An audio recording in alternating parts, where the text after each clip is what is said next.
probably the best thing, at least for me. They've actually learned a lot, and we've learned a lot working with them. And not just about the museum, but about the community in general, because a lot of these kids are in the community as well. So it helps kind of tie everything together, and they love it. I like to see like how they're actually learning. We have them doing like fun activities, but it's much more hands-on learning. They're totally unaware of it, which is really fun.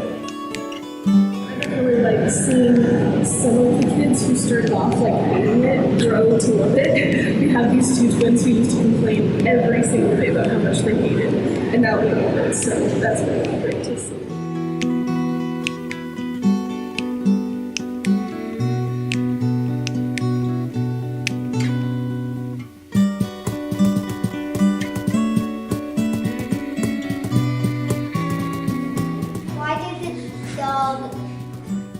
Eat the chicken because he didn't like the chicken crossing the road because he wanted to. No! Knock, knock. Who's there? Interrupting cows. Interrupting cows.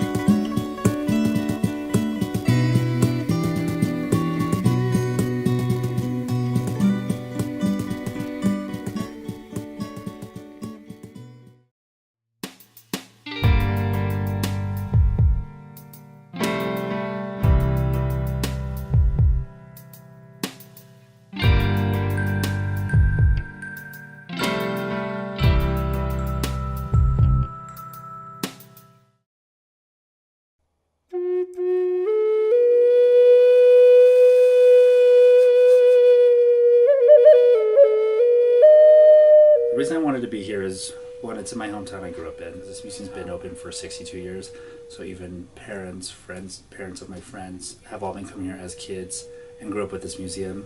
And for me, growing up in a town where I'm one of the only few natives in the whole town, crazy enough, our school's a Montrose Indians as well, but it gave me a sense of being in a place to learn, even though it's not my tribe. It gave me a sense of, a home away from home, being at a point in my life where my culture and my identity is very important to me, to be able to share that with everybody else. We have a native plant garden here at the Ute Indian Museum, and it's been neglected for a while. So one of the projects was to kind of bring that back, both physically, get your hands in the dirt, and also to make it accessible to the public through a self-guided tour. It's just been awesome. And it's actually, I would say it's actually turned out more positive than what I even envisioned. It's been a really good learning experience, learning about the Ute culture, stuff I didn't even know about. Coming into it was completely uneducated on the subject in general, and then just people coming in asking questions. It was just like a really good learning experience, and everybody that I worked with was amazing. All different ages, different backgrounds, people that are into jewelry and stuff like that, people that are totally just into reading and learning about culture, and it just turned out to be a really good experience for me. So here's a little something about Pagosa Springs, Colorado, by the then Secretary of the San Juan Pioneers Association.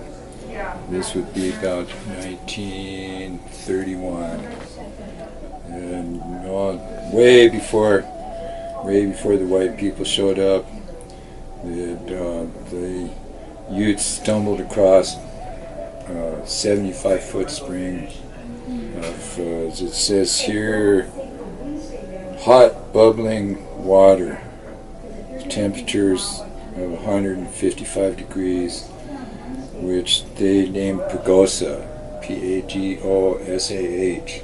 Not too much different than the Pagosa nowadays, which in Ute means healing waters.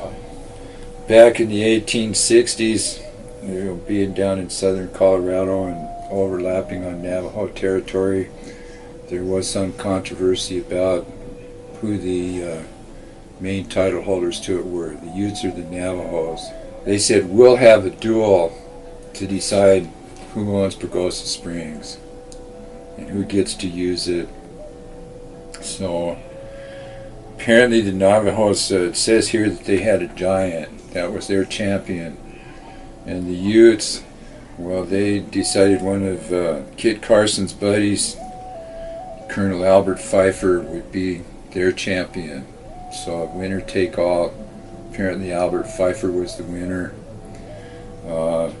Then it goes on to say that he actually had legitimate title to it before the first white colonists came. So that was in the 1860s. This is early day tourism, 1873. Among the first to come over the pass from Del Norte in 1873 was Mrs. M.O. Brown, her young son Tom Rivas, and her father Mr. Sally, for whose benefit they made the perilous journey. Mr. Sally was blind, and they brought the little boy along to lead him about. Mr. Sally was also suffering from an aggravated case of rheumatism. They came in early summer and remained there until the first snow began to fly. Before they left, the Indians came. Young Chief Colorado indicated to Mrs. Brown in no uncertain terms that it was all right for the white folks to visit the springs in the summertime, but that when the Indians returned in the fall with their livestock, the whites must go away.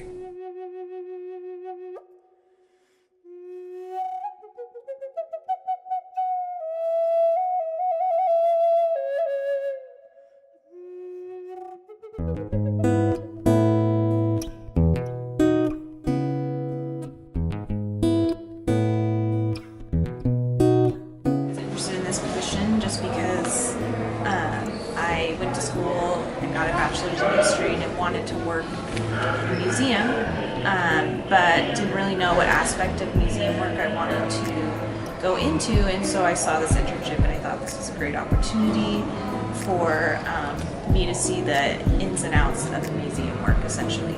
So I got this position. I was given the job to welcome schools when they came into the museum and teach some of the students as they come into the museum about history. And so I think this really inspired me because I was able to talk to kids, essentially, the next generation, and I'm able to teach them about history. And we're still able to have fun. The History Colorado Museum is super interactive. There's a lot of hands-on things for children to do. So I'm able to give them that aspect of having fun, but also learning about history at the same time. Kids, they always have a really good time at campus, as we're listening to kids right now. A different way of looking at the world, and every time I go into an exhibit, they always notice or point out things that I've never noticed before.